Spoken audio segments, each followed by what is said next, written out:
Et comme chaque semaine, notre rendez-vous avec Sandra Ferreira, notre diététicienne et nutritionniste pour Plateau Repas. Sandra, bonjour. Bonjour Emmanuel. Vous allez aujourd'hui nous parler de constipation et d'encoprésie.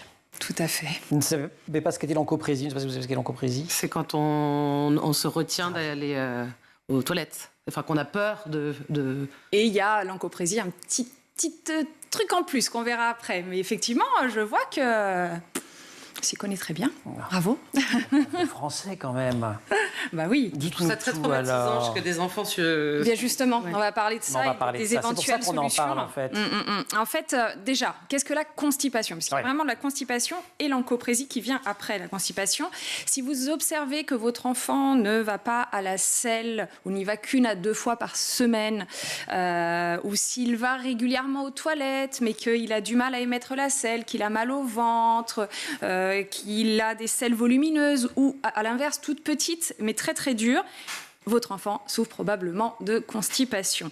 Alors le problème, c'est que la douleur, et c'est ce que vous disiez justement, peut faire que l'enfant va se retenir et ça va même causer d'autres conséquences dont on parlera sur la fin de la chronique.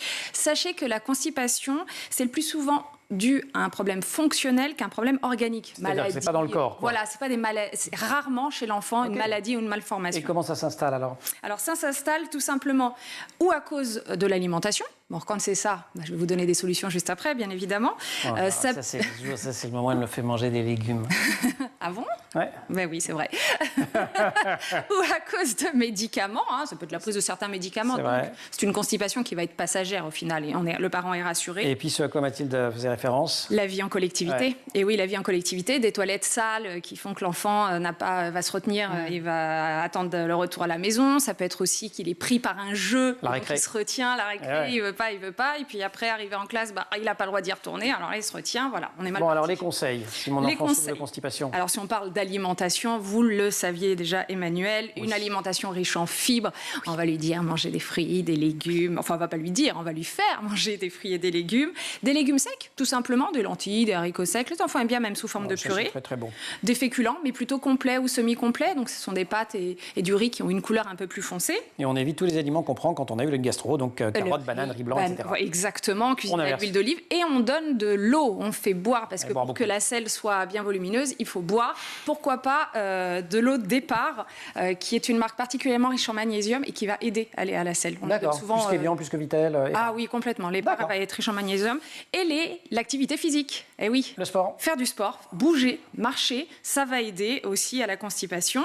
C'est essentiel, parlons-en quand même, d'avoir des toilettes confortables pour votre enfant. Déjà chez l'adulte, mais alors chez l'enfant encore plus. Il ne faut pas qu'il se sente dérangé. Il faut que les pieds touchent le sol ou il faut mettre un petit marchepied pour que l'enfant puisse avoir tout ça, c'est physiologique. Hein, là, c'est physiologique. Hein, oui, c'est vraiment sérieux pour qu'il puisse poser ses pieds. Et puis, vous pouvez aussi le rassurer. Et ça, c'est important. Quand on parle du petit enfant, comment on le rassure? Lui expliquer tout simplement ce que tu manges. Il y a une partie qui est pour te donner des forces. L'autre partie, elle ne sert à rien. On va l'évacuer. Il faut l'évacuer. Comme on vide la poubelle de la cuisine, on va vider la poubelle de ton ventre. Voilà, il faut lui parler avec des mots de ce type-là. Si ça marche pas? Si ça marche pas, là, ça vaut le coup d'aller voir le médecin et de voir avec lui. Là, c'est lui qui décide. Il va prescrire un lavement ou un laxatif doux. Et alors, notre encoprésie, qu'est-ce que c'est? Alors, l'encoprésie, je vous la cite, c'est défini par des émissions fécales répétées dans des endroits non appropriés, les vêtements, le sol, involontaires ou délibérés chez un enfant de plus de 4 ans, parce que quand ça arrive avant... Et si on en parle avec la constipation? C'est parce que ça arrive après une constipation durable. En fait, l'enfant a tellement peur, il a mal, qu'il retient, pour peu qu'il ait une fissure anale, il a vraiment très très mal, et il se retient tellement que, en fait, le corps ne sait même plus qu'il fait de la rétention de selles, en fait. Il ressent plus cette envie d'aller aux toilettes. Sauf que les selles sont là, donc ça lâche. Et à un moment, ça part. Ça part, et ça arrive souvent, malheureusement, le jour. Et en milieu scolaire, ça peut poser problème. Les moqueries des enfants, etc. Et c'est un enfant qui est en bonne santé. Mis à part ça, il y a juste ça. Il est en très bonne santé. Il a une vie active. Il existe aussi un autre type d'encoprésie par débordement, mais qui est sans constipation. Là, on est dans une cause plus psychologique, un divorce, un traumatisme. Et là, on est dans complètement autre chose. Les changements de niveau à l'école, non? Les changements de niveau aussi. On change, on passe de la primaire maternelle au CP, maternelle, CP, primaire, collège, parce que ça peut arriver même assez tardivement, l'encoprésie. Et pour l'encoprésie, on a des solutions alimentaires. alimentaire, ce qu'on veut ou pas? Ça va être comme la constipation. Il faut rassurer l'enfant, en fait, réussir à émettre cette selle et donc des fibres, de l'eau et une alimentation équilibrée. Et puis le rassurer, vraiment communiquer. C'est important de lui expliquer la physiologie du corps. Sandra, merci beaucoup pour cette chronique extrêmement importante. Mathilde, merci beaucoup. Merci à vous. Le lien Mine Nguyen, Mathilde Lévesque, c'est chez Payographique, c'est super. Très belle chronique sur la vie d'un établissement scolaire et sur la vie des enseignants en général et celle des élèves qui sont de toute façon au cœur de ce lien. Merci aussi à toute l'équipe de l'émission, Laure Audemont au maquillage, Marine Plantec pour la préparation de l'émission et puis en régie Emma Frari, Saïd Mamou pour le son, Romain Luc pour la réalisation. Vous restez sur School TV, vous nous retrouvez nous en permanence sur Internet et sur les réseaux sociaux.